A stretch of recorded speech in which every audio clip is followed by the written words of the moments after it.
Irmãos, vamos abrir a palavra do Senhor na epístola de Judas. Nós vamos ler do verso 14 ao verso 23. Epístola de Judas, do verso 14 ao 23.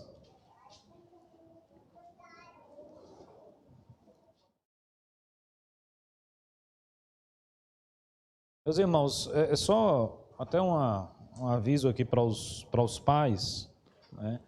Desde o domingo passado eu conversei com o Marino, Departamento Infantil, e nós estamos distribuindo uma folhinha com os nossos filhos, aqueles que já são alfabetizados, mesmo aqueles que não são ainda, e o objetivo é que eles prestem atenção na mensagem, tentem identificar os versículos, depois os irmãos que desejarem assim conhecer essa atividade que nós estamos implementando aqui para que os nossos filhos consigam ter uma percepção melhor da mensagem, pode procurar a Marine, conversar com ela, ela vai mostrar para vocês o material que nós temos utilizado, disponibilizado inclusive pela Secretaria Nacional de Crianças da nossa igreja, não é? Da Igreja Presbiteriana do Brasil. Então, o nosso objetivo é fazer com que, desde pequeno, os nossos filhos possam gostar do culto, possam amar a casa de Deus, possam aprender a adorar o Senhor junto dos seus pais e possam também já ter os seus ouvidos aguçados, não é? Para ouvir a palavra, para tentar perceber algumas coisas que, com certeza, para eles será muito importante, como é para todos nós. Judas, do 14 ao 23, diz assim: Quanto a estes foi que também profetizou Enoque, o sétimo depois de Adão, dizendo: Eis que veio o Senhor entre suas santas miríades, para exercer juízo contra todos e para fazer convictos todos os ímpios acerca de todas as das obras ímpias que impiamente praticaram, e acerca de todas as palavras insolentes que ímpios pecadores proferiram contra ele. Os tais são murmuradores, são descontentes, andam segundo as suas paixões. A sua boca vive propalando grandes arrogâncias. São aduladores dos outros por motivos interesseiros. Vós, porém, amados, lembrai-vos das palavras anteriormente proferidas pelos apóstolos do nosso Senhor Jesus Cristo, os quais vos diziam: no último tempo haverá escarnecedores, andando segundo as suas ímpias paixões. São estes os que promovem divisões sensuais, que não têm o Espírito. Vós, porém, amados, edificando-vos na vossa fé santíssima, orando no Espírito Santo, guardai-vos no amor de Deus, esperando a misericórdia de nosso Senhor Jesus Cristo para a vida eterna. E compadecei-vos de alguns que estão na dúvida, salvai-os, arrebatando-os do fogo. Quanto a outros, sede também compassivos em temor, detestando até a roupa contaminada pela carne. Vamos orar, irmãos, pedindo a graça do Senhor sobre a nossa vida. Senhor nosso Deus e Pai bendito, nós clamamos e pedimos ao Senhor neste momento a bênção de podermos ser instruídos pela Tua santa e bendita palavra. Ó Deus, fala ao nosso coração nessa noite. Aqui está parte da Tua igreja, o Teu povo congregado e reunido. E nós necessitamos, nós precisamos da Tua palavra na nossa vida. Por isso, humildemente, mais uma vez pedimos e clamamos. Fala conosco, Senhor, nessa noite. Em nome do Senhor Jesus. Amém. Amém. Meus amados irmãos, uma breve contextualização antes de entrarmos no texto propriamente dito. Lembrando que esta carta foi escrita por Judas, conforme Mateus capítulo 13, versículo 55. A tradição então reconhece ser esse um irmão do Senhor Jesus, irmão de Tiago, que era meio irmão do Senhor Jesus. Uma carta que foi escrita um pouco antes do ano 65, não é? Depois de Cristo. Uma carta que tem como objetivo geral, como pano de fundo, vamos dizer assim, não é? Como propósito maior defender o Evangelho. Interessante que esta carta, essa epístola de Judas, ela tem muita semelhança com a segunda carta de Pedro, né? E o objetivo, então, aqui de Judas, e obviamente inspirado pelo Espírito Santo de Deus, é instruir a igreja, é dar subsídio ou subsídios à igreja para que, de fato, de verdade, no dia a dia, na prática, a igreja possa defender o verdadeiro evangelho, defender a verdadeira fé. E se você ler toda esta carta, que é bem pequenininha, sequer tem capítulos, né? São apenas versículos, a gente percebe isso de forma muito clara, são 25 versículos, nós vamos ver justamente esse propósito maior, a defesa da fé, a defesa do evangelho. Daí surge a importância do tema para todos nós. Defender a nossa fé se faz necessário. Obviamente que nós estamos diante de um contexto, né? Primeiro século da era cristã, depois de Cristo, de um contexto onde a igreja era fortemente perseguida. Império Romano, os próprios judeus, povos pagãos que se colocavam contrários à fé cristã. Entendo eu, então, que nesse contexto, e o contexto a ser entendido e compreendido é esse, é como se Judas estivesse dizendo, olha, nós precisamos nos manter firmes, nós precisamos enfrentar os falsos mestres, os falsos profetas. Primeiro, segundo século, irmãos, a igreja cristã, ela teve que debelar, afugentar várias heresias, principalmente heresias relacionadas à pessoa do Senhor e Salvador Jesus Cristo. Nesse contexto, então, essa carta é escrita. E o ponto aqui muito interessante para todos nós nessa noite, e a reflexão ela é muito válida nesse sentido, é que a despeito da distância entre o primeiro século e o século 21, a despeito da distância cultural que guarda esse momento com o momento que nós vivemos hoje, tem um ponto que nos liga a esse instante histórico, tem um ponto que faz com que esse tema maior desta carta, a defesa do Evangelho, continue sendo um tema extremamente importante nos nossos dias, no sentido de que nós também precisamos, nos dias de hoje, defender o verdadeiro Evangelho. A Igreja de Cristo continua sendo atacada, a verdade do Evangelho continua sendo atacada, a Igreja de Cristo tem sido perseguida mais ostensivamente ou numa menor intensidade, mas a perseguição ao Evangelho pode ser sentido em todo o mundo, em vários países, até mesmo naqueles países ditos mais livres e que de fato são livres. Nós vamos encontrar, sim, a perseguição ao Evangelho, a perseguição à igreja cristã. Eu costumo dizer, numa linguagem até amenizando, uma grande má vontade, né, de muitas pessoas, de muitos segmentos da sociedade contra o Evangelho. Uma perseguição que se apresenta também quando indivíduos são... Vamos pensar aqui naquele agente secreto, né, naquele espião, naquela pessoa que vai dentro da própria instituição e a partir de dentro dessa instituição ele tenta corromper, ele tenta destruir, ele tenta desviar o foco. O texto vai nos falar a respeito dessas pessoas, pessoas enganadoras, pessoas, e veja comigo aí, por exemplo, o versículo 16, né? Os tais são murmuradores, são descontentes, andando segundo as suas paixões, a sua boca vive propalando grandes arrogâncias, são aduladores dos outros por motivos interesseiros, homens, pessoas que se infiltram na igreja, muitas vezes para tentar destruir os alicerces da fé, a fé apostólica, a fé verdadeira que nos foi outorgada por Cristo, que nos foi repassada pelos apóstolos, que nos foi repassada pelos primeiros pais e que vem sendo confirmada ao longo dos séculos. Falsos profetas, falsos mestres se levantam no meio da igreja, sempre, constantemente, na perspectiva de nos fazer desviar do verdadeiro Evangelho. E eu gostaria de compartilhar justamente com os irmãos nessa noite sobre esse tema, a defesa do Evangelho. E na defesa do Evangelho se faz importante, aqui ampliando um pouquinho mais o tema, a vivência desse Evangelho, como defender esse Evangelho, não é? Como buscar essa defesa, é vivendo esse Evangelho, é pregando esse Evangelho, é anunciando esse Evangelho. Primeiro ponto que eu gostaria de destacar com os irmãos nessa noite. O verso 17 em diante diz assim, acompanhe comigo, se você fechou sua Bíblia, abra por gentileza. Eu queria chamar a sua atenção para o texto sagrado.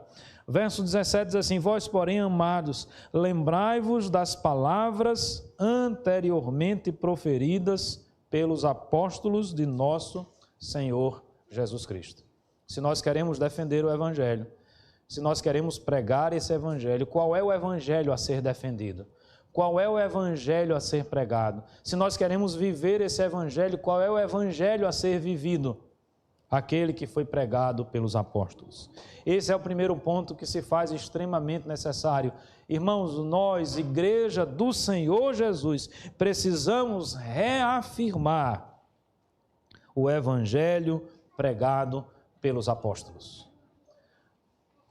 O apóstolo Paulo, escrevendo aos Gálatas, diz que mesmo que um anjo desça dos céus, vos pregue um outro Evangelho, que não aquele que nós recebemos, que não aquele que o próprio Cristo pregou, que os apóstolos então pregaram, que os primeiros pais da igreja, os pastores, os bispos pregaram, mesmo que um anjo desça do céu e pregue um outro evangelho, que ele seja maldição no nosso meio, que ele seja amaldiçoado, que ele seja anátema, nós não podemos dar ouvido a esse tipo de evangelho.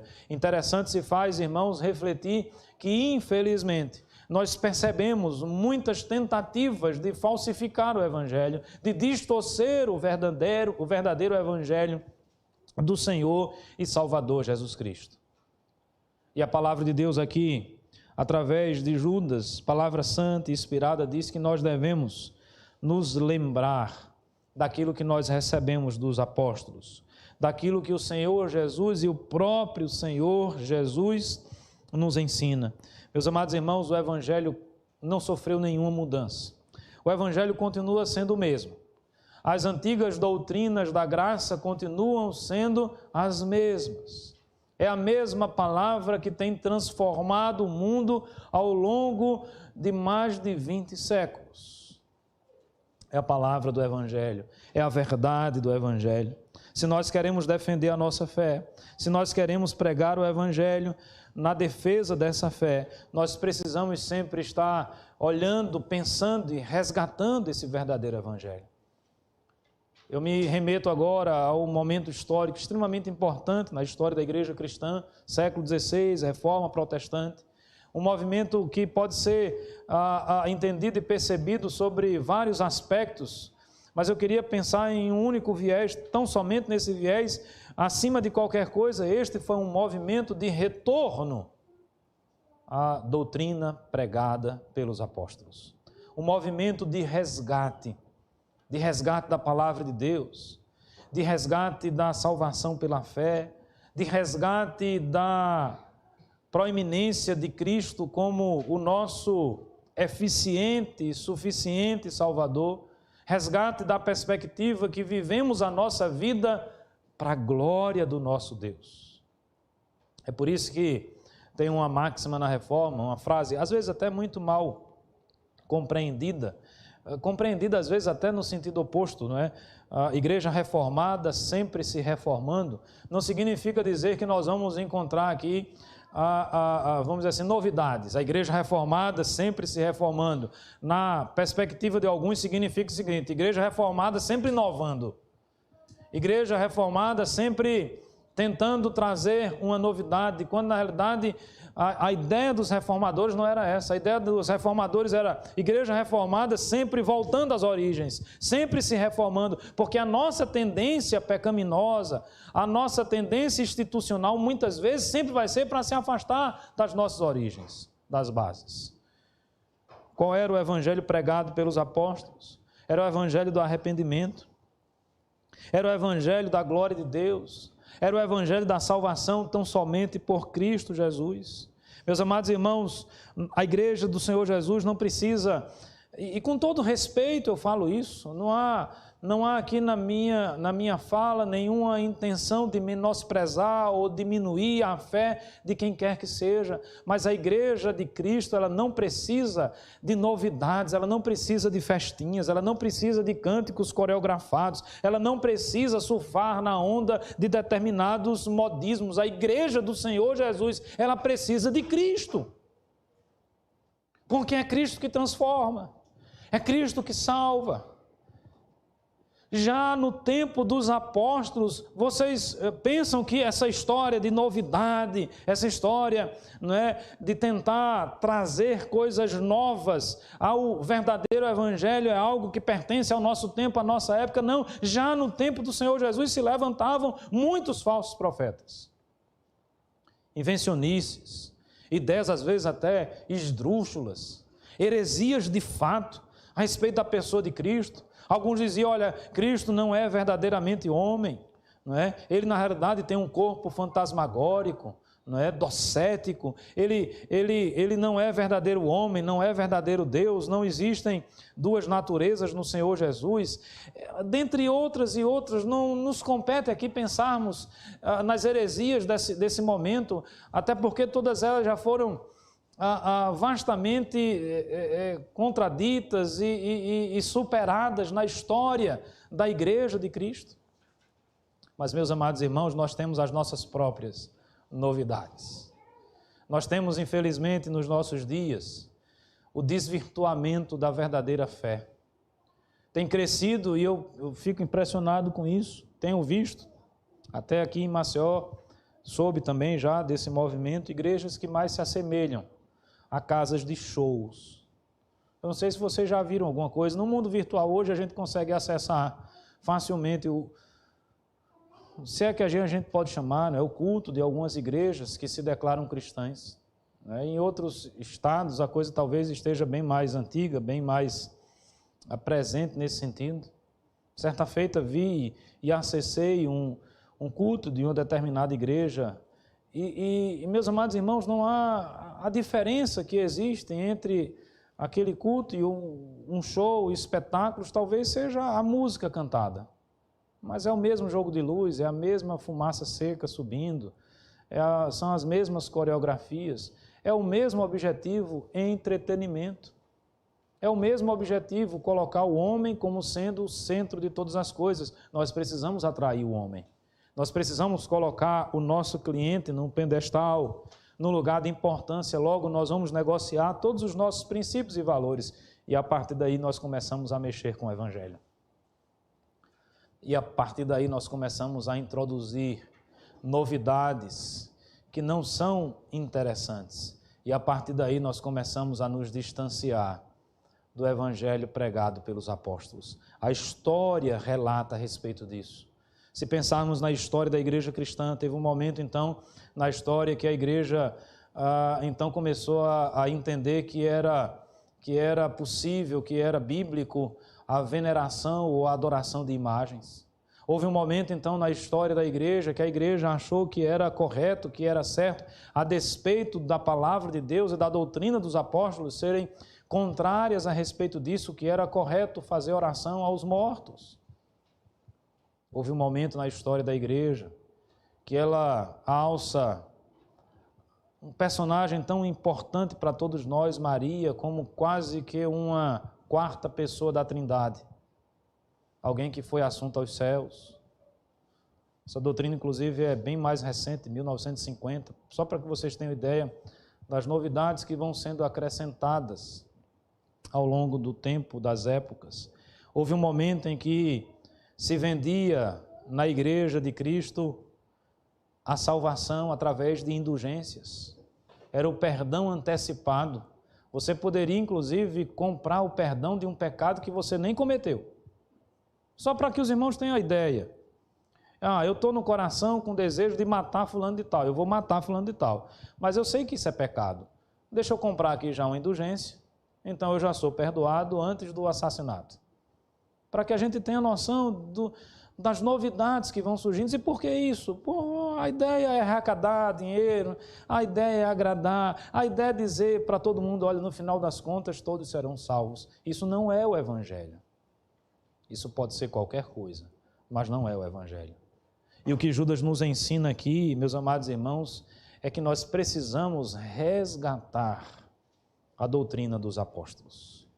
Nós precisamos resgatar o Evangelho pregado pelo Senhor Jesus, ensinado pelo Senhor Jesus, ensinado pelos apóstolos. Mais uma vez eu reafirmo, a igreja, ela é apostólica e deve ser apostólica. A igreja não precisa de novidades. O poder do Evangelho, nós precisamos compreender isso, o poder transformador do Evangelho não está na nossa capacidade de incrementá-lo. Às vezes nós corremos esse risco, essa tentação. Poxa, a vida da igreja não está muito cheia, a coisa está meio devagar. Vez por outra eu já tive membros de igreja dizer, pastor, nós precisamos fazer uma campanha de oração aqui, vamos botar uma faixa, culto de libertação, vamos fazer isso, vamos movimentar, vamos fazer aquilo outro. Obviamente que eu não sou contra a igreja ter atividade, a igreja ser um organismo vivo. Nós temos na nossa igreja atividades, nós temos o nosso encontro de casais, nós temos os jovens se reunindo, nós temos os homens agora organizados, nós temos as mulheres, nós agimos, nós fazemos, nós executamos, mas nós nunca podemos nos esquecer que a transformação verdadeira atinge o coração do homem não através das ações humanas, mas através de Cristo e somente de Cristo. Nós não podemos nos distanciar disso. No momento em que percebermos que nós estamos nos distanciando disso, a igreja reformada precisa sempre se reformar, precisa sempre voltar para a verdade do Evangelho. E aí um segundo ponto a ser destacado, nós precisamos ter muito cuidado com os falsos mestres e com os falsos profetas. Veja, o verso 17 vai dizer justamente isso, nós temos que ter essa ideia, não é, de nos lembrar da doutrina dos apóstolos. Verso 8, os quais vos diziam, no último tempo haverá, o que, irmãos? Escarnecedores, andando segundo as suas ímpias paixões. Pessoas que se levantam contrárias ao Evangelho, ou escarnecendo, ou tentando manipular essa mensagem com o único propósito, a satisfação pessoal. Verdadeiros mercenários, verdadeiros mercadores da palavra de Deus. O grande ponto a ser destacado aqui, irmãos, é que a palavra de Deus, o Evangelho, ele não requer de nós um único centavo do nosso bolso. Se tem uma coisa que Deus não está interessado, meu amado irmão, é no seu dinheiro. Até porque o nosso Deus é dono da prata e do ouro. O Evangelho, meus amados irmãos, é a graça de Deus. Cristo morreu por mim e por você, gratuitamente. A mensagem do Evangelho um dia alcançou o nosso coração como fruto da graça de Deus e não da nossa capacidade, da nossa competência, do nosso poder de compra, seja lá do que for. Esses homens aqui escarnecem de Deus. E obviamente, meus amados irmãos, todos aqueles que desprezam a palavra de Deus, todos aqueles que brincam de ser crente, né, de ser cristãos, todos aqueles que distorcem o verdadeiro Evangelho estão escarnecendo de Deus. Estão escarnecendo de Deus no sentido de que talvez eles imaginem e pensem que Deus não é todo poderoso, que Deus precisa de uma ajudinha, de uma forcinha, que o seu Evangelho não é suficiente para transformar o coração das pessoas. Tenham cuidado com aqueles que escarnecem, tenham cuidado daqueles que andam segundo as suas concupiscências, mas não são desejos nobres, são desejos ímpios, são desejos pecaminosos. O texto aqui coloca um ponto que nos faz, vamos dizer assim, ter a capacidade de, às vezes, discernir quem são essas pessoas e quem não são essas pessoas. Verso 19 diz assim, são estes os que promovem o quê? Divisões. Sensuais que não têm o Espírito. A ideia aqui é de que essas pessoas, elas são carnais. Elas não são espirituais. Elas lidam na perspectiva da igreja, apenas na perspectiva carnal. Se arrecada pouco, se arrecada muito, vamos manter o negócio funcionando. Nós não podemos ter queda, não é? O nosso negócio precisa prosperar. Afinal de contas, nós temos alguns prazeres que precisam ser satisfeitos, e para isso o negócio tem que estar azeitado, tem que estar funcionando de forma perfeita. E aí nós começamos a ver as distorções, nós começamos a ver pessoas que vão promover essa divisão. Meus amados irmãos, a igreja de Cristo, ela é feita de pecadores. Eu costumo sempre dizer uma coisa: se você procura uma igreja perfeita, no dia em que você encontrar, ela deixa de ser perfeita por uma única razão: você chegou lá. Eu cheguei lá. Nós somos imperfeitos. Nós somos pecadores. Não existe igreja perfeita. Muitos até se esquivam de frequentar, de participar de uma igreja, de se envolver mais com essa desculpa. Agora, com todo respeito, é uma desculpa meio esfarrapada, na perspectiva de que a pessoa diz: não, eu não vou para a igreja porque lá está cheio de gente errada. E está mesmo. O Evangelho diz isso: nós somos pecadores. A igreja não é formada de pessoas perfeitas. A igreja é formada de pecadores que um dia foram resgatados pelo sangue do Cordeiro, foram transformados pela mensagem do Evangelho. Pessoas que compreendem e entendem que são salvas não pelos seus próprios méritos, mas são salvas pelos méritos de Cristo na cruz do Calvário. Ele deu a sua vida por nós. Ele nos comprou com precioso sangue. Meus amados irmãos, se dependesse de nós, quanto tempo mais levaríamos para nos desviar dos caminhos do Senhor? Quanto tempo leva para cometermos? Quanto tempo existe entre um pecado e outro na nossa vida? Às vezes sequer conseguimos dimensionar isso, do tanto que o nosso coração é corrompido, do tanto que o pecado existe na nossa vida. Meus amados irmãos, nós precisamos compreender que essas pessoas, elas se infiltram no nosso meio, né? E os seus objetivos não são os objetivos do reino. E os seus objetivos não são os objetivos de fazer com que o corpo de Cristo seja edificado, cresça, edificado no sentido de fortalecido, edificado no sentido do crescimento. São objetivos pessoais, valores pessoais. E falando dessa edificação, eu entro aqui no terceiro ponto. Se nós queremos fortalecer o Evangelho e defender esse Evangelho, nós precisamos buscar a nossa edificação na fé. Porque os inimigos, eles são muitos. O maior inimigo da nossa vida, Satanás, está ao nosso derredor. Ele sempre vai procurar a brecha para nos atacar e para nos destruir. É assim na minha família, na sua família, é assim na igreja do Senhor Jesus. A fraqueza talvez de alguns seja a vaidade. A fraqueza de outros talvez seja a área sexual. A fraqueza de outros talvez seja a parte financeira. Qual a fraqueza? Satanás está monitorando. Satanás está mapeando. E no momento em que ele percebe que nós deixamos de nos revestir com a armadura de Deus para que estejamos firmes, no momento em que ele percebe que nós colocamos ou a armadura toda ou uma das partes dessa armadura de lado, baixamos a guarda. E a ideia de baixar a guarda é a ideia do lutador de boxe, né? Que em vez de se defender, baixou a guarda, vem um direto de direita, um direto de esquerda e nos leva à lona. E nós caímos. E nós sofremos. E o pecado, então, destrói muitas coisas na nossa vida. Nós precisamos estar atentos, nós precisamos buscar o fortalecimento. O atleta que quer alcançar o alvo, o objetivo, ele precisa treinar, ele precisa se fortalecer. E eu não falo aqui do exercício físico, eu falo do exercício espiritual. Eu falo do treinamento espiritual, e esse treinamento, irmãos, eu estou chamando justamente dessa edificação. A edificação através da fé. Vós, porém, versículo 20, amados, o que diz o texto? Edificando-vos na vossa fé santíssima. A necessidade nossa, então, é o que, irmãos? Nos fortalecer, nos fortificar através da fé. O escudo da fé, que nos protege das setas de Satanás, o escudo da fé que vai debelar qualquer dúvida que possa pairar sobre a nossa mente, sobre o nosso coração, porque a fé é certeza, fé é convicção, fé não é dúvida. O escudo da fé que não vai permitir que nós sejamos tragados por qualquer ideologia contrária à fé cristã, que fala contra a palavra de Deus. Mas como é possível buscar esse fortalecimento? O texto vai falar de algumas coisas. Vós, porém, verso 20, acompanha comigo. Edificando-vos na vossa fé santíssima, diz o texto, orando no Espírito Santo.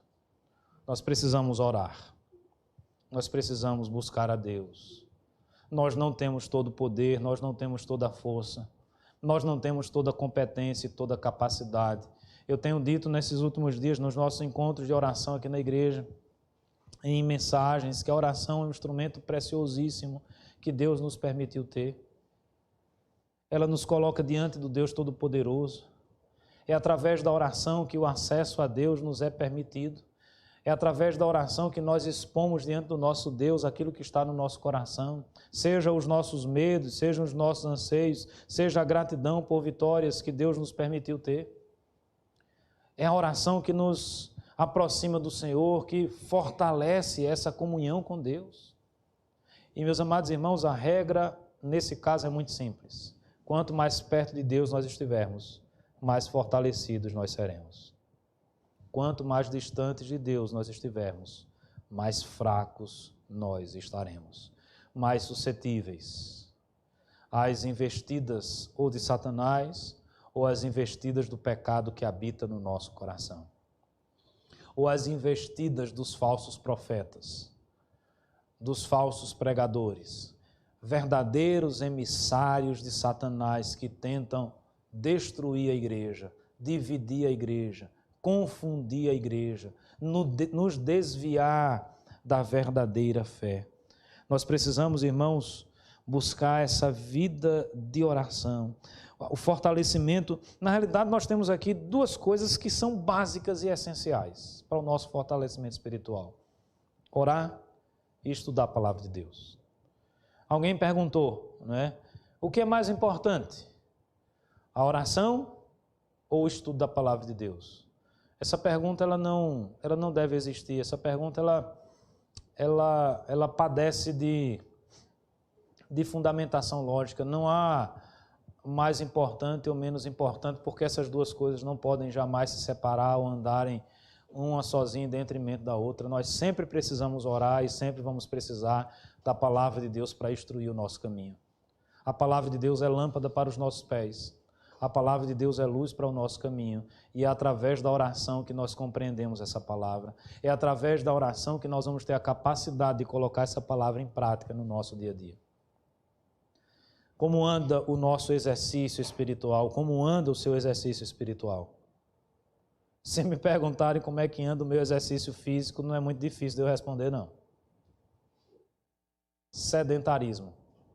Na realidade, eu não sou sedentário, sou fomentário, né? Sede, eu até mato, né? Eu bebo água. O problema é a fome, né? O problema é a falta de exercício físico. Beleza, a gente consegue perceber, tá aí uma coisa que a gente não tem muito como esconder. O nosso corpo nos denuncia. E o exercício espiritual? E a nossa vida espiritual diante do nosso Deus? Como identificar oração e estudo da palavra? Oração e Bíblia. Como é que está? Beleza? Tudo em cima? Tudo tranquilo? Você tem orado constantemente ao Senhor? Você tem buscado a Deus em oração? Você está sempre conectado com Deus na sua vida? E o estudo da palavra? Você tem prazer na palavra de Deus? Você ama o estudo da palavra de Deus? Você gosta de ouvir as mensagens relacionadas à palavra de Deus? Ou quando o pregador passa de 30 minutos, você já começa a ter um comichão e uma angústia no seu coração, na expectativa de que ele termine o mais rápido possível? O que é que você mais gosta quando o pregador fala, quando ele destrincha o texto bíblico, quando ele diz assim: estou terminando? Graças a Deus, está terminando. E não é bom o pregador dizer estou terminando e não terminar logo. A gente aprende isso em homilética, sabia, no seminário.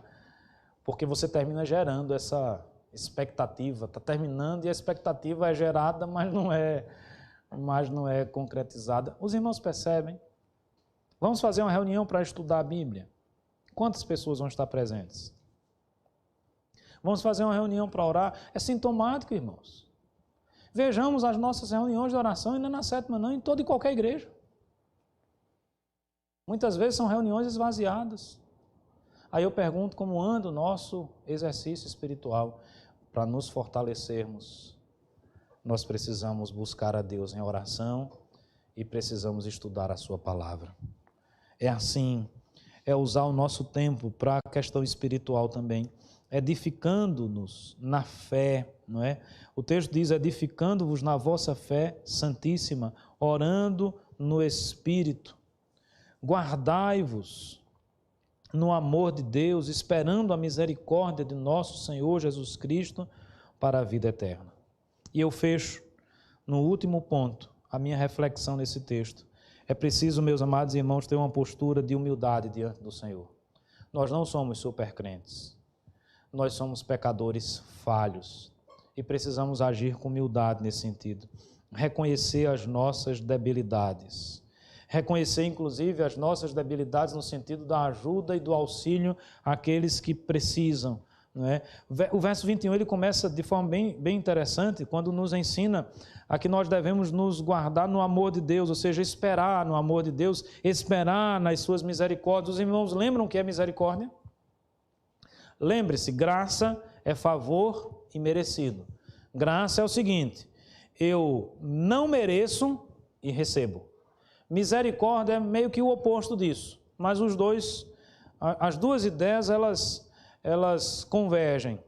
A misericórdia é o contrário em que sentido? Misericórdia é eu mereço e não recebo. Vou repetir, graça, não mereço e recebo. Misericórdia, mereço e não recebo. Por exemplo, o filho desobedeceu, merece o castigo. O pai foi misericordioso e não deu o castigo no filho. O filho não foi castigado pela misericórdia do seu pai. Nós merecemos a condenação eterna, porque nós somos pecadores. E o salário do pecado é a morte. Mas nós não vamos receber a condenação eterna. Por quê? Porque Deus agiu com misericórdia. E além de não recebermos a condenação eterna, Ele ainda nos vai conduzir a uma vida eterna. Aí é graça. Nós recebemos aquilo que nós não merecemos. A misericórdia, nós não recebemos o que merecemos. A graça, nós recebemos aquilo que nós não merecemos. E o texto diz, esperando nas misericórdias. Quem espera na misericórdia de Deus é alguém que reconhece toda a sua fraqueza e toda a sua debilidade. E isso é humildade. Eu reconheço que se as misericórdias de Deus não se renovassem a cada manhã, eu não estaria aqui. Porque eu sou pecador. Não é uma questão de merecimento, de meritocracia, é uma questão de misericórdia, é uma questão de amor. Veja, é isso que o texto diz, guardai-vos no amor de Deus, esperando a misericórdia de nosso Senhor Jesus Cristo. Para quê, irmãos? Para a vida eterna. Nós temos a vida eterna porque Deus nos amou. E porque Deus nos amou, Ele mandou o seu Filho unigênito morrer na cruz do Calvário, para que todo aquele que nele crê não pereça, mas tenha vida eterna. Nós temos a vida eterna porque Deus é misericordioso. Ele não vai nos dar aquilo que nós merecemos, a condenação eterna, a morte pelo pecado. Está aí, esse é um salário que nós não vamos receber e graças a Deus por isso. Mas o texto diz assim ainda no verso 22, compadecei-vos de alguns que estão na dúvida. Eu acho muito interessante isso. E aqui tem até uma conexão com o texto de hoje pela manhã. Lembram que hoje pela manhã, no Evangelho de João, quando nós estávamos expondo aquele momento em que o Senhor Jesus chega na casa de Marta, Maria e Lázaro, Lázaro está morto, lembram? Vamos resgatar a história, quem estava aqui de manhã vai lembrar com mais facilidade.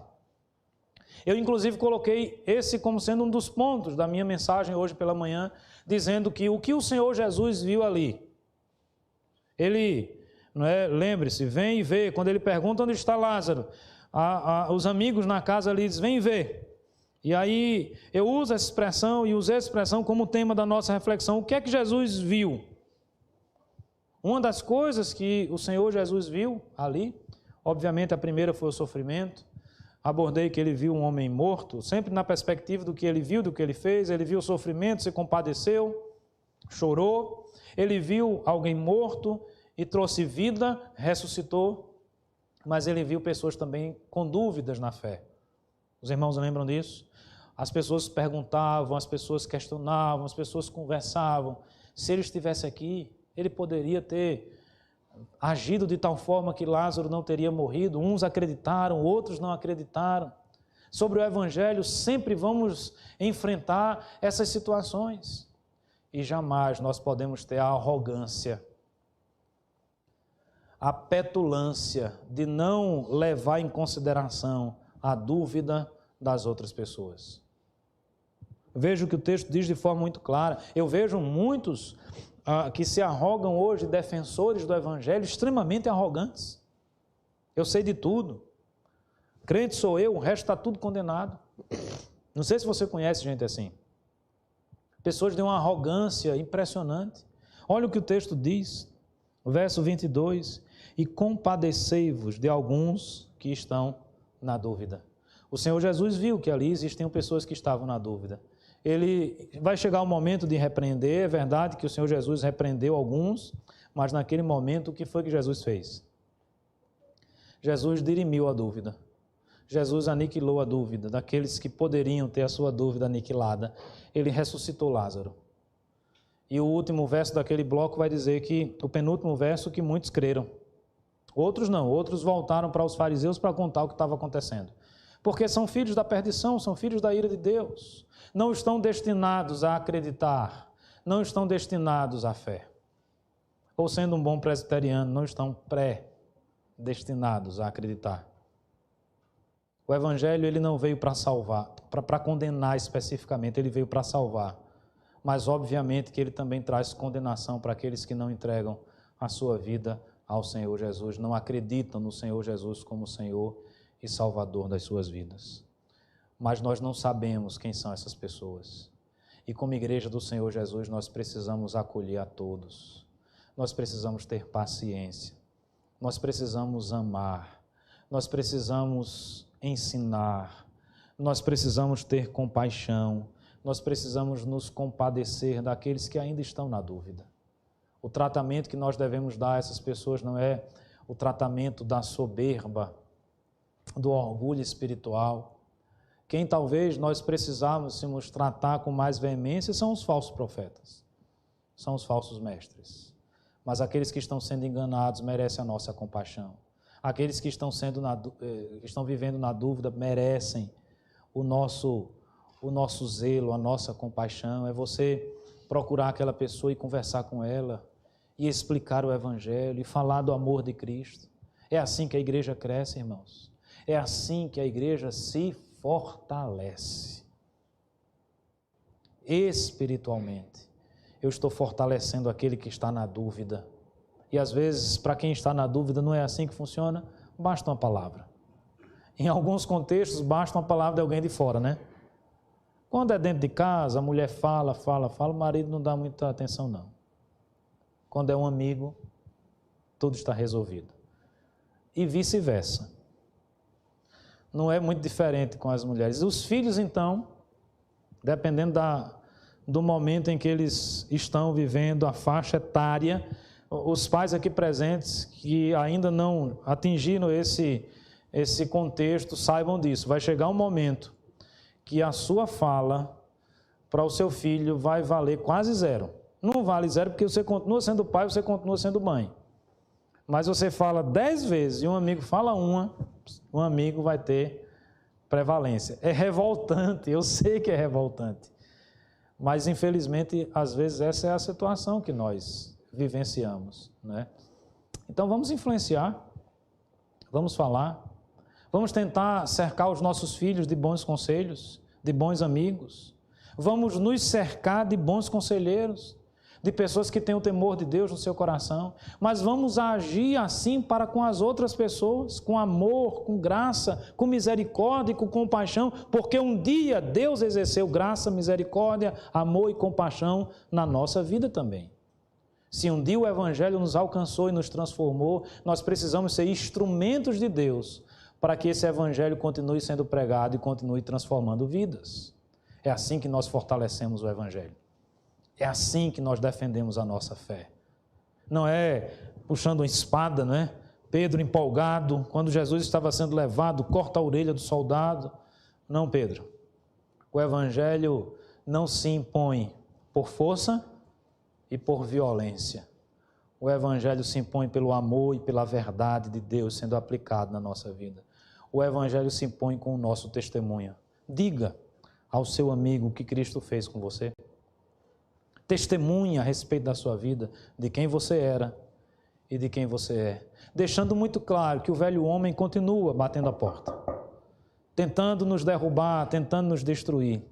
Mas se nós estamos em pé, nós estamos em pé pela graça de Deus, pela ação do Espírito de Deus que age na nossa vida, pelo poder de Deus, ou pelo poder do Santo Espírito que nos foi outorgado. Nós precisamos enfrentar esta verdade, agindo com graça, com misericórdia, diante das vidas, não é? Diante daqueles que estão em dúvida.